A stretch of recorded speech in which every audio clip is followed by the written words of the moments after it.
बिस्मिल्लाहिर्रहमानिर्रहीम। आज हम डिस्कस करने जा रहे हैं मैयर ऑफ डिस्पर्शंस के वो मेथड्स जिनसे हम मैयर ऑफ डिस्पर्शंस को फाइंड आउट कर सकते हैं। कल के हमने 5 मिनट के लेक्चर में डिस्कस किया था कि मैयर ऑफ डिस्पर्शन की कौन सी टाइप्स हैं और मैयर ऑफ डिस्पर्शन क्या होती हैं, उनकी टाइप्स को डिफ़ाइन किया था कि एब्सोल्यूट मैयर ऑफ डिस्पर्शन और रिलेटिव मैयर ऑफ डिस्पर्शन क्या होती है। दैन उनकी एग्जांपल्स हमने देखी और फार्मूले की उनकी फॉर्मेशंस हमने उनको डिस्कस किया। आज हम डिस्कस करेंगे कि मैयर ऑफ डिस्पर्शन के जो मेथड हैं, जिसमें रेंज है, क्वार्टाइल डेविएशन है, मीन डेविएशन है, स्टैंडर्ड डेविएशन है या वेरिएंस है, इनको कब कब यूज़ कर सकते हैं, इनके एडवांटेजेस क्या है और इनके डिसएडवांटेजेस क्या है। तो इन चीज़ों को हम इस लेक्चर में डिस्कस करेंगे। आप पिछला लेक्चर देखना चाहते हैं तो यहाँ टॉप लेफ्ट पे लिंक आपको पास आ गया, वहाँ से आप इसको देख सकते हैं। तो आज के इस लेक्चर में हम देखते हैं डिस्पर्शन के मेथड के एडवांटेजेस और डिसएडवांटेजेस। मैयर ऑफ डिस्पर्शन, जैसा कि मैंने बताया था आपको, कि इसमें हम जो डेटा की वैल्यूज़ हैं, उन वैल्यूज़ के दरमियान हम बेसिकली डिस्पर्शन देखते हैं कि वो कितने वैल्यूज़ एक दूसरे से कितने डिस्पर्स हैं, कितने डिस्टेंस पे डिस्पर्स है। जैसा कि ये डेटा है, अब ये डेटा यहाँ से लेकर यहाँ तक डिस्पर्स वो हुआ है, तो इस डेटा की रेंज जो है डिस्पर्शन की, वो हम चेक कर सकते हैं डिस्पर्शन के थ्रू।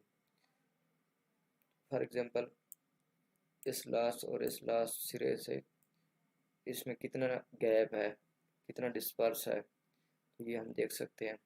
या दूसरी तरह से हम इस तरह भी देख सकते हैं कि इस डेटा के जो सेंटर है, इस सेंटर से ये बाकी जो वैल्यूज़ हैं, ये ऑन द एवरेज कितने डिस्टेंस पे पड़ी हैं। तो मैयर ऑफ डिस्पर्शन को मुख्तलिफ़ किस्म से मैयर कर सकते हैं और डिफ़ाइन कर सकते हैं। तो आइए हम इसके पहले सबसे पहले मेथड की तरफ आते हैं। रेंज है, तो रेंज में हम ये करते हैं कि हम मैक्सिमम वैल्यू को मिनिमम वैल्यू से डेटा की माइनस कर देते हैं और हमारे पास डेटा की एक रेंज आ जाती है कि डेटा की जो स्प्रेडनेस है वो कितने डिस्टेंस तक वो है। तो ये हम रेंज हम तब यूज़ करते हैं जब आपके पास ऑर्डिनल डेटा होता है और उसके बाद हमारे पास जो है, हम डेटा को पहले अरेंज करते हैं और देन उसके बाद मैक्सिमम और मिनिमम करके, तो इट मीन्स हमारे पास डेटा में ऑर्डर होना चाहिए। देन हम इसके मेरिट की तरफ आ जाते हैं। ये सिंपल टू कैलकुलेट है, टाइम इस पे बहुत कम लगता है। एंड देन अगर डिमेरिट पे बात करें तो इसमें तमाम ऑब्जर्वेशन पे ये वेस्ट नहीं होती, यानी इसमें सिर्फ 2 ऑब्जर्वेशन मैक्सिमम और मिनिमम इंक्लूड होती है डिस्पर्शन को फाइंड आउट करने के लिए, जो कि एक रिलायबल मेथडोलॉजी नहीं है। दूसरा ये है कि एक्सट्रीम वैल्यू से इफेक्ट होती है। एक्सट्रीम वैल्यू हमारे पास ऐसी वैल्यू होती है जो डेटा में बहुत बड़ी होती है या बहुत ही छोटी वैल्यू होती है।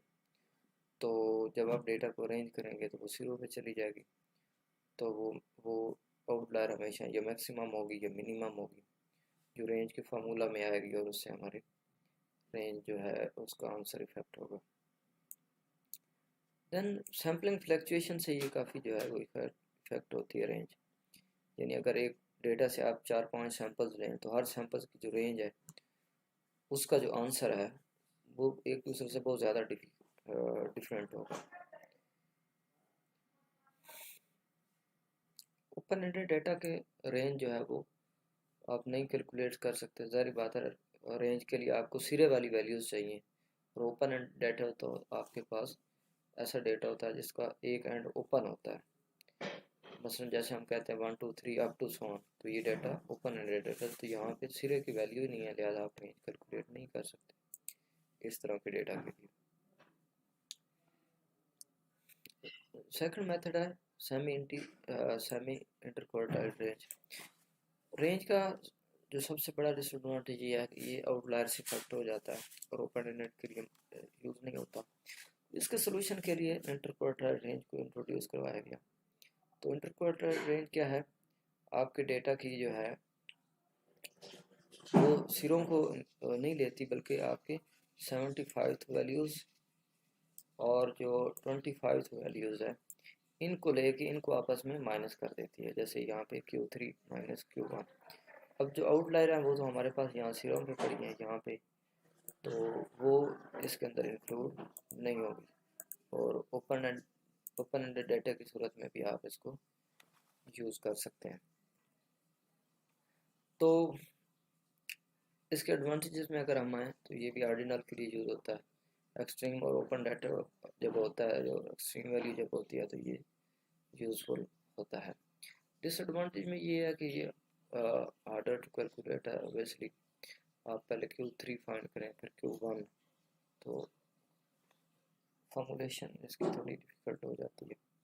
और देन आपके पास ये है कि ये ऑल ऑब्जर्वेशन पे बेस्ड भी नहीं है, इसमें सिर्फ दो वैल्यूज़ Q3 और Q1 जो है वो इंक्लूड है, और आप उसकी बेस पे डिस्पर्शन फाइंड कर रहे हैं, जो कि रिलायबल मेथड नहीं है। तो इसका इंटरक्वार्टर रेंज का जो सबसे बड़ा डिसएडवांटेज है वो यही है कि ये ऑल ऑब्जर्वेशन पे बेस्ड नहीं है और सारी वैल्यूज़ को यूज़ नहीं करते। और इस चीज़ से बचने के लिए वेरिएंस की तरफ मूव कर जाते हैं। वेरिएंस में ये है कि यहाँ पे आप डिस्पर्शन जब फाइंड करते हैं तो डेटा की तमाम ऑब्जर्वेशन आप यूज़ करते हैं। यहाँ पे आप देख सकते हैं कि एक्स इंक्लूड है। एक्स मीन्स यहाँ पे आप डेटा सारा डेटा यूज़ करेंगे, उसको मीन से माइनस करके स्क्वायर करके देन उसकी आप एवरेज ले लेंगे। वेरिएंस अगर इसके एडवांटेज या मेरिट की बात की जाए तो ये तमाम ऑब्जर्वेशन को यूज़ करता है, यानी इसके अंदर तमाम जो डेटा है वो यूज़ होता है डिस्पर्शन फाइंड आउट करने के लिए। और देन फर्दर ये नेक्स्ट फार्मूलाज के अंदर आप इसको यूज़ कर सकते हैं। पिछली जितनी भी थी रेंज, इंटरक्वार्टाइल रेंज या मीन डेविएशंस है, उनको आप फर्दर फार्मूलाज के अंदर बहुत ही कम यूज़ करते हैं, जो इसका डिसएडवांटेज है। लेकिन वेरिएंस को आप यूज़ कर सकते हैं, और वेरिएंस पे सैम्पलिंग फ्लक्चुएशन जो है वो कम इफेक्ट करती है। यानी अगर आप मुख्तलिफ सैम्पल्स लें एक ही पॉपुलेशन से और हर सैम्पल से वेरिएंस फाइंड करें, तो हर वेरिएंस का आंसर दूसरे सैम्पल के वेरिएंस के आंसर से थोड़ा बहुत डिफरेंट होगा। डीमेरिट में अगर आप बात करें तो ये भी मुश्किल है कैलकुलेशन इसकी, और एक्सट्रीम वैल्यू से इफेक्ट होता है लेकिन कम इफेक्ट होता है, क्योंकि आपके पास एक्सट्रीम वैल्यू जब आती है तो उस पर आगे वो मीन में से माइनस हो जाती है, फिर स्क्वायर हो जाती है, फिर उसका एवरेज ले लिया जाता है। तो इसकी वजह से जो आउटलायर है वो प्रोसेस्ड हो जाती है फर्दर, जिसकी वजह से उसका इफेक्ट कम हो जाता है। तो इफेक्टेड है एक्सट्रीम वैल्यू से, लेकिन कम इफेक्टेड है। और वेरिएंस का जो मेन सबसे बड़ा डिसएडवांटेज है वो ये है कि इसका जो डिस्पर्शन का आंसर आता है वो स्क्वायर में आता है, यानी उसका यूनिट जो है वो स्क्वायर में है। मसलन अगर डेटा आपके पास पाउंड में आ रहा है तो इसका जो आंसर होगा वो पाउंड स्क्वायर में होगा। तो पाउंड स्क्वायर को डिफाइन करना मुश्किल है। इसी तरह अगर डेटा केजी में है तो ये केजी स्क्वायर हो जाएगा। तो केजी स्क्वायर तो हमारे पास उसको समझना, इंटरप्रेट करना मुश्किल है। इसी तरह स्टैंडर्ड डेविएशन है, हम इस वेरिएंस की इस डिसएडवांटेज से, यानी जिसमें वो यूनिट का स्क्वायर कर देता है, बचने के लिए स्टैंडर्ड डेविएशन की तरफ मूव करते हैं और इसमें वेरिएंस का स्क्वायर रूट लेते हैं और उसके यूनिट के स्क्वायर को रिमूव कर देते हैं। मेरिट इसके स्टैंडर्ड डेविएशन के तकरीबन मिलते जुलते हैं, वेरिएंस से वही हैं। और अगर हम डीमेरिट की बात करें तो डीमेरिट में वही कैलकुलेशन इसमें थोड़ी मुश्किल है, और देन इसमें आपके पास आउटलायर से ये भी इफ़ेक्ट होता है। और देन अगर आप इसमें देखें तो it gives more weight to the extreme item and less weight to the which are near to mean. यानी इसमें आपके पास जो मीन के करीब हैं वैल्यूज़, मसलन ये मीन है तो इसके पास जो आपके पास वैल्यूज़ पड़ी हैं करीब करीब, इनको वो लेस वेटेज देगा और यहाँ पे इनको वेटेज ज़्यादा देगा, यानी इनमें और इनमें काफ़ी गैप है। जब इस गैप को आप वेरिएंस के फार्मूला में स्क्वायर करेंगे तो इस गैप का वेट बहुत बढ़ ही जाएगा। मीन से ये जो करीब वैल्यू पड़ी है इसका गैप छोटा है, इसको स्क्वायर करेंगे तो इसका वेटेज इतना नहीं होगा। ज़्यादा मीन करीब वाली वैल्यूज़ को वेटेज को कम इम्पोर्टेंस देता है। जैसे जैसे डिस्टेंस बढ़ेगा उसको स्क्वायर होगा तो उसका वेटेज भी बढ़ता जाएगा। तो आज का ये लेक्चर था, उम्मीद है आपको ये लेक्चर पसंद आएगा। आज के लिए इतना ही। अल्लाह हाफिज़।